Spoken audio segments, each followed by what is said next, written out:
अस्सलाम वालेकुम my brothers and sisters, hope आप लोग सब खैरियत से होंगे। और आज हम लोग पढ़ेंगे सी प्रोग्रामिंग लैंग्वेज में वेरिएबल्स को। इससे पहले हम लोगों ने कमेंट वगैरह और भी दीगर टॉपिक्स पढ़ चुके हैं। आज हम लोग वेरिएबल्स बनाएंगे, डिक्लेयर करेंगे, क्रिएट करेंगे, सब कुछ करेंगे। ताकि शुरू करते हैं। वीडियो शुरू करने से पहले मैं आपको ये याद दिलाना चाहता हूँ कि अगर अब तक आपने प्रीवियस वीडियोस को नहीं देखा है तो इस वीडियो की डिस्क्रिप्शन में आपको प्लेलिस्ट का लिंक मिलेगा और दो प्लेलिस्ट का लिंक मिलेगा। एक आपको मिलेगा अल्टीमेट सी सीरीज का, जिसमें अंडरस्टैंडिंग के लिए आपका बेटर होगा, और दूसरा आपका हैंड्स ऑन जो ये प्लेलिस्ट है उसका भी लिंक आपको मिल जाएगा। तो दोनों प्लेलिस्ट को आप चेकआउट कर सकते हैं। और इस प्लेलिस्ट को, जो हमारा सीरीज चल रहा है, इसको तो प्रीवियस वीडियोस को देखकर ही आपको आना है, वो कंपलसरी है। तब जाकर आपको ये वीडियो और आगे आने वाला वीडियो समझ में आएगा प्रॉपर। और अगर अब तक आपने इस चैनल को सब्सक्राइब नहीं किया तो सब्सक्राइब कर लीजिए, वीडियो को लाइक नहीं किया तो लाइक कर लीजिए, और इस वीडियो को शेयर भी कर देना। आइए शुरू करते हैं। Before wasting any time, C variables, understanding how to store and manage data in C programming language. ठीक है, सबसे पहले वेरिएबल्स क्या होता है? Variables are container for storing data value like a number and character. Variable क्या होता है? एक कंटेनर होता है, खाली डब्बा लाइक कंटेनर होता है, जिसमें आप कोई भी वैल्यू को स्टोर कर सकते हैं। वैल्यू का मतलब जैसे नंबर हो गया, कैरेक्टर हो गया, कुछ भी। वेरिएबल टाइप्स इन सी, अब वेरिएबल का कुछ टाइप्स होता है सी में। In C there are different types of variable defined with the different keyword. For example, जैसे कि सी प्रोग्रामिंग लैंग्वेज में अलग अलग टाइप के डेटा टाइप मौजूद है। तो अलग अलग डेटा टाइप है, तो हर डेटा टाइप के लिए अलग अलग वेरिएबल होगा। तो वेरिएबल को डिफाइन करना उसके पर्टिकुलर कीवर्ड के साथ, क्या मतलब आगे समझ में आ जाएगा जब प्रैक्टिकल समझाऊंगा। अभी आप थ्योरेटिकल समझिए। इंट INT एक डेटा टाइप है सी प्रोग्रामिंग लैंग्वेज में। आगे हम लोग डिटेल से पढ़ेंगे डेटा टाइप्स के बारे में कि कितने टाइप के डेटा टाइप है बेसिकली सी प्रोग्रामिंग लैंग्वेज में। बट अब ये समझिए कि बहुत से टाइप के डेटा टाइप होते हैं। अलग अलग टाइप का डेटा को स्टोर करवाने के लिए स्टोर होगा वेरिएबल में। तो मान के चलिए एक इंट होता है जिसमें आप नंबर्स को ऐड करते हैं, पॉजिटिव नंबर और नेगेटिव नंबर और दोनों, लेकिन डेसिमल्स को ऐड नहीं करते, विदाउट डेसिमल्स। फ्लोट में आप क्या करते हैं? स्टोर अ पॉइंट वैल्यू, यानी डेसिमल्स को ही आप इसमें स्टोर करते हैं। और कैर में क्या आप करते हैं? सिंगल कैरेक्टर, जैसे कि A B character are surrounded by quotes, quotes के साथ लिखते हैं। ठीक हो गया। तो एग्जांपल के तौर पे इंट क्या होता है? होल नंबर, यानी 0 1 से लेके इस तरीके से, और माइनस वाला भी नंबर। फ्लोट में क्या आता है? इस तरीके का नंबर, इस तरीके का और इस तरीके का नंबर आएगा, डेसिमल से रहेगा। और कैरेक्टर्स में इस किस्म का कोई भी चीज आ सकता है। ठीक है, तो ये तीन अभी डेटा टाइप में आपको फिलहाल बता रहा हूँ, आगे जाके हम लोग डिटेल से समझेंगे और कितने हैं। ठीक है, डिक्लेयरिंग एंड क्रिएटिंग वेरिएबल्स। अब जाहिर सी बात है, ये डेटा टाइप में से अगर मुझे कुछ इस्तेमाल करना है फिलहाल के लिए, तो मुझे उसको वेरिएबल में स्टोर करवाना होगा। तो यहाँ पर हमें पढ़ेंगे कि वेरिएबल को डिक्लेयर कैसे करते हैं। Declaring creating variables, to create a variable specify the type assign to it value, यानी सबसे पहले जब आप कोई भी वैल्यू को स्टोर करेंगे ना, तो आप एक वेरिएबल क्रिएट करते हैं। जब आप वेरिएबल क्रिएट करेंगे, उससे पहले आपको बताना पड़ेगा कि इस वेरिएबल के अंदर आप कौन सा टाइप का डेटा रखना चाहते हैं। ये इंपॉर्टेंट है सी में। तो सबसे पहले आपको टाइप बताना पड़ेगा, टाइप कि कौन सा टाइप का वेरिएबल बनाना है। फिर वेरिएबल का नाम देंगे आप, जो भी आपको आपका मर्जी हो। उसके बाद आप वेरिएबल का वैल्यू लेंगे। ठीक है, तो ये सिंटैक्स होता है। और सेमीकोलन मत भूलना, क्योंकि सी में सेमीकोलन कंपलसरी होता है। Syntax explanation, where type is one of the C such as int and variable name the name of the variable such as x और my name and equal sign used to assign the value in the variable. यानी ये type, यहाँ पर type जाएगा data type, यहाँ पर variable का नाम जाएगा। इज इक्वल टू का मतलब आप असाइन कर रहे हैं राइट साइड वाला जो वैल्यू है वो लेफ्ट साइड के वेरिएबल में, और राइट साइड में एक्चुअल वैल्यू देंगे। ठीक है, यहाँ पर आप देखिए टाइप में one of the type C, यानी सी में बेसिकली बहुत सारा टाइप का डेटा टाइप है। उसमें से कुछ जैसे कि इंट है, फ्लोट है, कैर वगैरह है, जो आज हम लोग पढ़ रहे हैं। वेरिएबल का नाम होता है the name of the variable, जैसे कि x लिखिए, माय नेम लिखिए, एक्सेट्रा, जो मर्जी आपका नाम आप लिख सकते हैं। लेकिन वो स्टार्ट डिजिट से नहीं होगा, कैरेक्टर से स्टार्ट होगा या अंडरस्कोर से स्टार्ट होगा। इक्वल टू साइन से क्या होता है? Used to assign the value to a variable. Simple सी बात है। यहाँ पर एक एग्जांपल देखिए, create a variable called my name of type int and assign the value to 15। इस तरीके से अब हम लोग प्रैक्टिकल भी करके देख लेते हैं कि जब इसको डिक्लेयर करते हैं और प्रिंट करते हैं तो कैसा काम करता है। तो मैं यहाँ पर VS कोड में अपने आऊंगा और यहाँ पर मैं एक नया फाइल बना लूंगा C4 के नाम से, .c एक्सटेंशन के साथ। और यहाँ पर मैं क्या करूंगा? मैं बोलूंगा include #include studio, सॉरी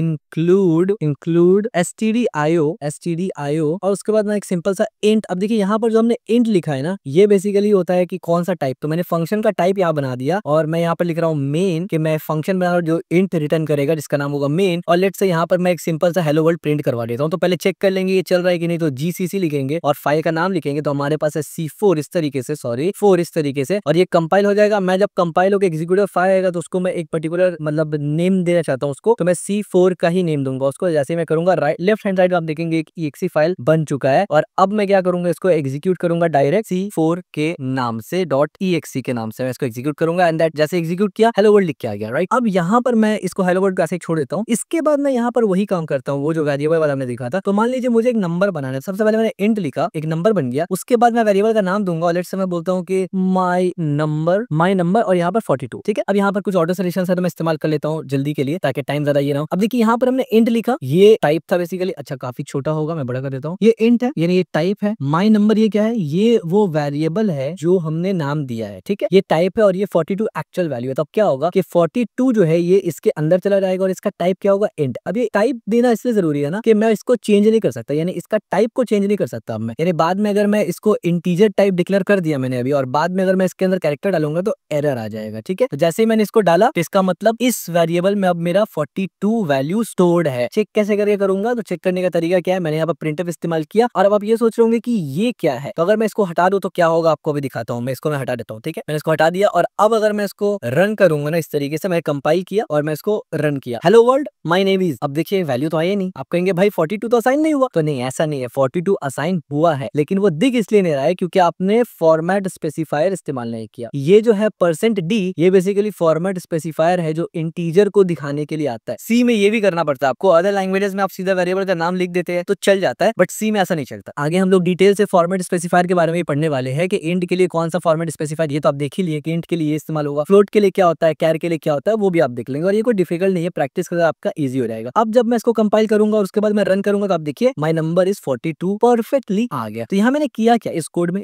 हमने ये किया कि सिंपल सा एक वेरिएबल बनाया माय नंबर नाम का, जिसका टाइप हमने इंट कर दिया, वैल्यू भी असाइन कर दिया 42 और उसको प्रिंट करवा के देख लिया कि भाई प्रिंट। अब अगर मैं इस 42 के जगह 0.5 कर दूं, 42.5 कर दूं, ठीक है, तो अब देखिए क्या होगा। मैं दोबारा से इसको कंपाइल करता हूँ, दोबारा से इसको रन करता हूँ। अब देखिए अभी भी 42 आ रहा है। आप बोलेंगे एरर तो नहीं आया, ये एक्चुअली में एरर है, भले ही नहीं आया। एरर इसलिए है क्योंकि ये जो पॉइंट के बाद डेसिमल्स में जितना भी था ना वो उसको स्किप कर देता है। देखिए मैंने इतना डेसिमल दे दिया, अब मैं सेव करूंगा तो अभी भी कोई डेसिमल नहीं आएगा, वो डायरेक्ट कंपाइल किया मैंने 42 ही देगा एज यू कैन सी, जो कि गलत है। एक्चुअली में फ्लोट वैल्यू हमें डेसिमल पॉइंट चाहिए। अगर ये तो हो गया एक, लेकिन अगर मैं इसको इस तरीके से कर दूं ना, यही 42 को अगर मैं कोट्स में लिख दूं इस तरीके से, तो अब देखिए क्या होगा। अभी देखिए VS कोड में कोई एरर नहीं आ रहा है, लेकिन जैसे ही मैं इसको कंपाइल करूंगा, मैंने कंपाइल किया, एरर थ्रो कर दिया। एरर क्या थ्रो किया, एरर को पढ़ना सीखिए। वो बता रहा है कि C4.c ये फाइल का नाम है, इसके अंदर आपका एक फंक्शन है जिसका नाम है मेन। उसके अंदर आप देखेंगे लाइन नंबर 5 में आपको मिलेगा warning initializations make integer from pointer without cast. इसका क्या मतलब हुआ, इसका मतलब आसान शब्दों में वो ये बताना चाह रहा है कि भाई आपने वेरिएबल का टाइप तो INT लिख दिया है, अंदर में आप स्टोर करवा रहे हैं कैरेक्टर, तो ये तो इनवैलिड है, ऐसा नहीं हो सकता। अगर आपको कैरेक्टर स्टोर करवाना है तो आपको यहाँ से इसको हटा के आपको लिखना पड़ेगा कैर, CHAR कैर। अब आप देखिए, अब जब मैं इसको लिखूंगा, यानी अब अगर मैं दोबारा से एग्जीक्यूट करवाने का ट्राई करूं, मैंने कंपाइल किया और ये दोबारा से मुझे एरर प्रोवाइड किया। अब ये क्यों, अब ये एरर क्यों आया, किस लिए आया, इस पे हम लोग डिस्कस करेंगे आगे जब हम लोग अच्छे से डेटा टाइप्स वगैरह पढ़ लेंगे। फिलहाल मैं इसको नंबर में ही कन्वर्ट कर देता हूँ जिससे इसमें कोई प्रॉब्लम्स ना आए, ठीक है। मैं इसको ऐसे कर देता हूँ, बढ़िया। अभी क्योंकि ये वीडियो में हम लोग सिर्फ वेरिएबल को समझ रहे हैं, डिटेल अभी नहीं जा रहे हैं, कैसे क्या होता है वो हम लोग आगे पढ़ेंगे। अभी आप इतना समझिए वेरिएबल डिक्लेयर कैसे करते हैं। एक सिंपल सा था कि इस तरीके से पहले टाइप डिक्लेयर करेंगे, जितना भी जो भी डेटा टाइप का वेरिएबल आपको डिक्लेयर करने तरीका सेम रहेगा। पहले टाइप, फिर उसका नाम और फिर उसका वैल्यू, और उसको प्रिंट करवाने के लिए आपको ये देखना पड़ेगा कौन सा टाइप है। इंटीजर के लिए फॉर्मेट स्पेसिफायर अलग होता है, कैरेक्टर के लिए अलग है, फ्लोट के लिए अलग है, डबल के लिए अलग है, और ये सब हम लोग पढ़ेंगे डिटेल में। डेटा टाइप भी पढ़ेंगे, character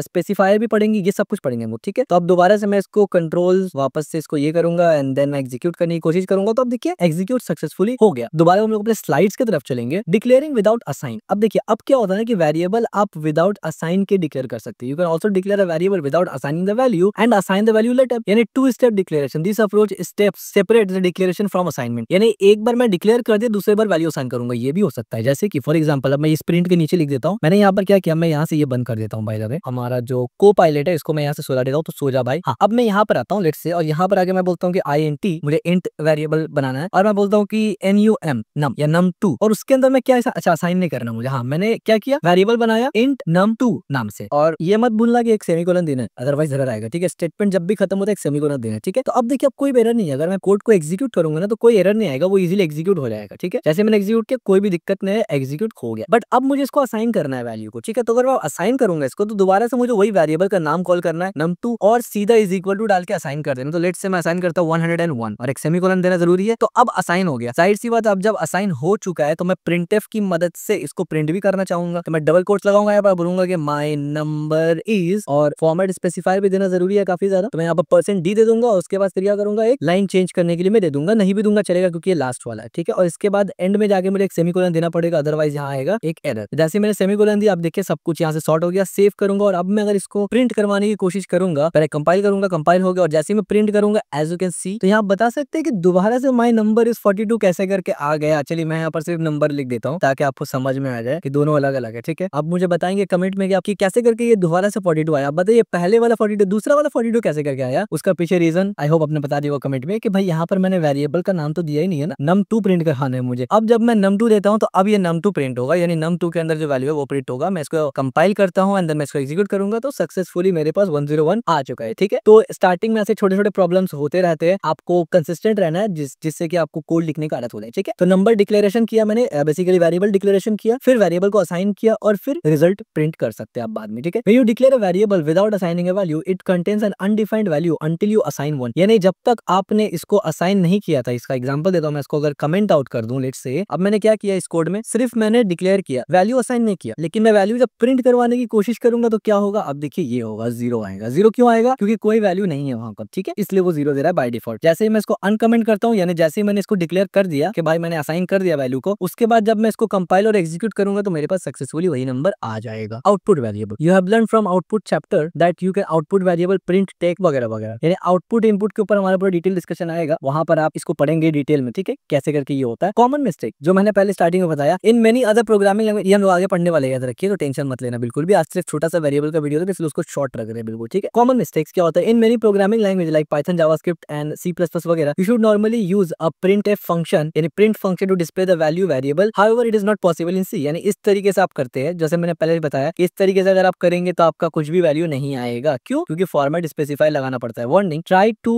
trying to output a variable directly with print without a format specifier will result in compilation error or unexpected behavior. Coming up next, output variable in C, you must be familiar with something called format specifier which you will learn about in the next chapter. That's one of the reasons why हमने यहाँ पर detail में format specifier को discuss नहीं किया है। आगे आने वाले टाइम पे हम लोग फॉर्मेट स्पेसिफायर भी पढ़ेंगे, इस तरीके से आउटपुट वेरिएबल्स भी पढ़ेंगे, इसी तरीके से हम लोग डेटा टाइप्स भी पढ़ेंगे डिटेल में, और बहुत कुछ पढ़ेंगे। तो आज हमने क्या पढ़ा, आज हमने सिंपल सा वेरिएबल क्या होता है वो समझा। वेरिएबल एक टाइप को ही कंटेन करेगा, यानी हमेशा वेरिएबल जब भी बनेगा कुछ ना कुछ उसका टाइप होगा, बिना टाइप का वेरिएबल बन ही नहीं सकता, ठीक है। और तीसरा वेरिएबल डिक्लेरेशन, यानी वेरिएबल जब बनाएंगे जरूरी नहीं तब डिक्लेयर करें उसको या तब असाइन करें, वेरिएबल डिक्लेयर कर सकते हैं, असाइन बाद में कर सकते हैं, वेरिएबल डिक्लेयर और असाइन दोनों साथ में भी कर सकते हैं। अब ये मत पूछना कि क्या ऐसा कर सकते हैं कि वेरिएबल असाइन कर सकते हैं फिर डिक्लेयर करेंगे, it's not make any sense, ठीक है। डिक्लेयर कर सकते हैं, असाइन बाद में करेंगे, या डिक्लेयर असाइन एक साथ कर सकते हैं, ठीक है। डिक्लेयर का मतलब होता है वेरिएबल का नाम लिखना लेकिन उसमें वैल्यू नहीं डालना, तो ये पॉसिबल है। अब डिक्लेयर कर दिया, असाइन नहीं किया। डिक्लेयर और असाइन का मतलब ये होता है कि वेरिएबल का नाम भी लिखा और उसी लाइन पे इज इक्वल टू के बाद उसको वैल्यू भी दे दिया, ठीक है। Key point to remember, variable type, choose the appropriate type based on the data you want to store. ये सबसे इंपॉर्टेंट चीज है कि जो डेटा आपको स्टोर करवाना है वेरिएबल का वो टाइप आपको बताना पड़ेगा। दूसरा डिक्लेरेशन है, you can declare and assign in one step और सेपरेट देम। आपको पता है कि आप डिक्लेरेशन और असाइनमेंट एक साथ भी कर सकते हैं, अलग अलग भी कर सकते हैं डिपेंडिंग ऑन आपका नीड। और output, use format specifier with print to display various values. अब यहाँ पर हमने फॉर्मेट स्पेसिफायर को नहीं छेड़ा बिल्कुल भी, लेकिन कोड में मैंने आपको दिखा दिया था कि एटलीस्ट प्रिंट होकर आपको समझ में आए कि कैसे काम करता है। बाकी आगे आने वाले वीडियो में हम लोग डिटेल में फॉर्मेट स्पेसिफायर को भी पढ़ेंगे, तो बिल्कुल भी मत टेंशन लेना। Thank you for your attention. तो एक सिंपल सा मैं शॉर्ट वीडियो रख रहा हूं ताकि इजीली आपको समझ में और आप इसको ग्रैप्स कर ले बहुत इजीली, क्योंकि एक प्रैक्टिकल सीरीज है। तो आप अल्टीमेट सी सीरीज का जो प्लेलिस्ट में आपको लिंक मिलेगा ना, इस डिस्क्रिप्शन में प्लेलिस्ट का लिंक मिलेगा ना, वो जरूर देखना, क्योंकि उससे आपका अंडरस्टैंडिंग बहुत अच्छा हो जाएगा। सी में आप ग्रैप्स कर पाएंगे, कमांड होगा आपका, आप मास्टर बन पाएंगे। प्रैक्टिकल आपको यहाँ करना है, प्रैक्टिकल कोई डिफिकल्ट नहीं होता, अंडरस्टैंडिंग ज्यादा इंपॉर्टेंट होता है, प्रैक्टिकल वर्क के साथ आपको आ जाएगा। That's it for today's video. अगर आपको वीडियो पसंद आए तो वीडियो को लाइक जरूर करना, चैनल को सब्सक्राइब जरूर करना और इस वीडियो को शेयर जरूर करना।